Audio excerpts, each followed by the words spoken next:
Welcome to Primal TV. I'm Amy.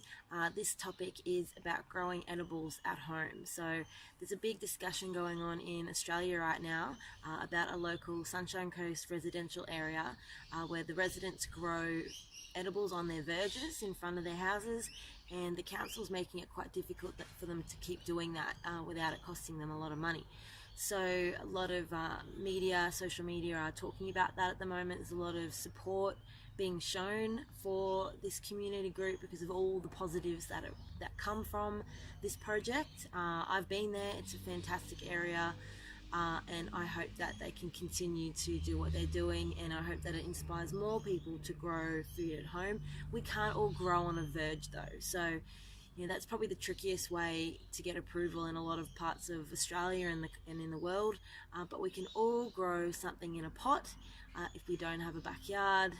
If we've only got a balcony or a small space or windowsills, there's something we can all grow to eat fresh. So that's something I'm really passionate about doing in my little courtyard where I rent. I don't have any grass, it's all paved. A lot of it's shady, and it's a busy area. It's becoming more urbanized. There's a lot more traffic and people and pollution. There's a drop in the bee numbers that I'm noticing right where I am in these streets. So you've got to work with what you've got, and this is what I've got, and I'm always going to make sure I can grow something here, and there is always going to be something I can grow. So I'll show you a few of my plants that I'm growing in pots, and it might give you some ideas with what you can grow at home, or your friends and family that are looking for some ideas might suit them as well. So easy. Mint is one of the easiest things to grow in a pot. Once you have one, it'll last forever because the roots travel and grow new shoots off them. So it's kind of a weed in the garden if you don't manage it well. So it's great in a pot. So I love coming out picking fresh mint leaves. It smells amazing.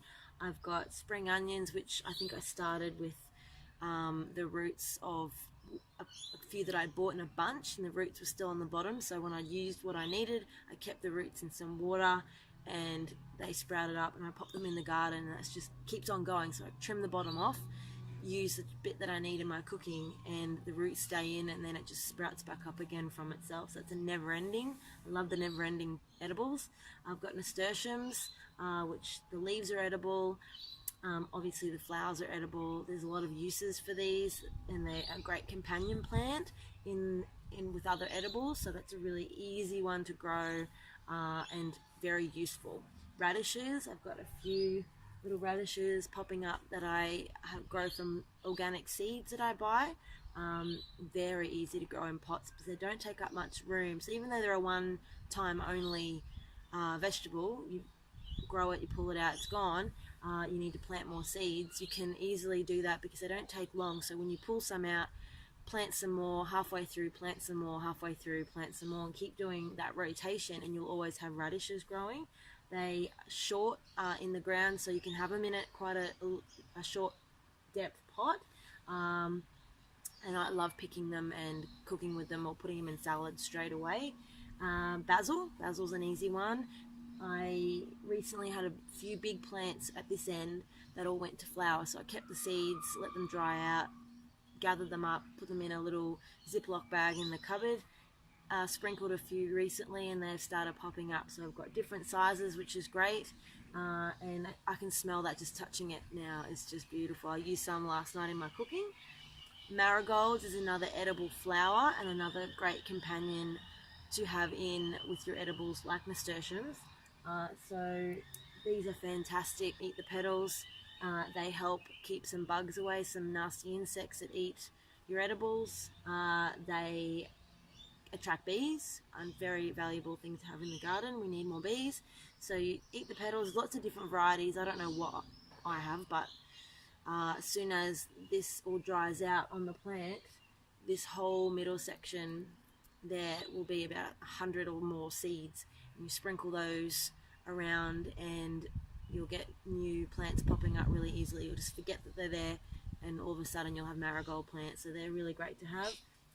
My biggest ones in here are the ginger and turmeric that I have. So you can start with a chunk that you buy fresh from the markets or the health food store. Make sure it's organic, and plant it and it should root and it should start sprouting, and then you get more and more off that under the ground. Find where the big bulbs are and cut off some ends to use, so you don't have to pull the whole plant out. You can cut off the ends and use just as much as you need in your cooking that night, and it's super fresh.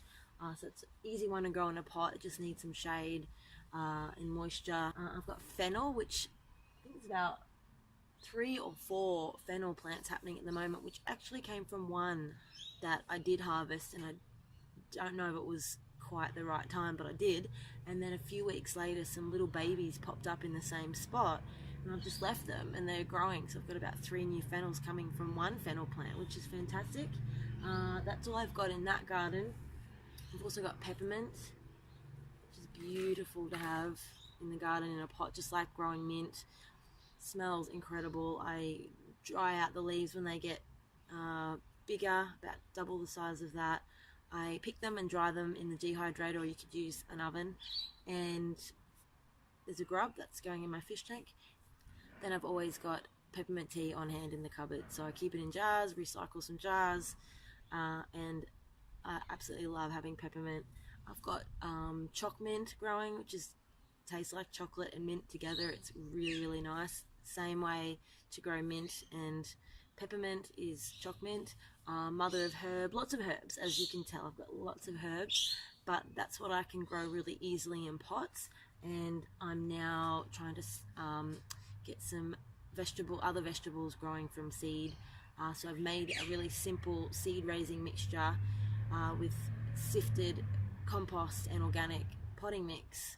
And I've got lots of old meat trays and drink bottles and plastics from the kitchen that I'm recycling to try and get some seeds growing, get the plants strong, and pop them in the garden with the rest of my edibles. So there's lots of things you can grow in pots where you live. Some plants that are native Australian to one area of the country might actually grow well in your neck of the woods. You need to do some research and find out.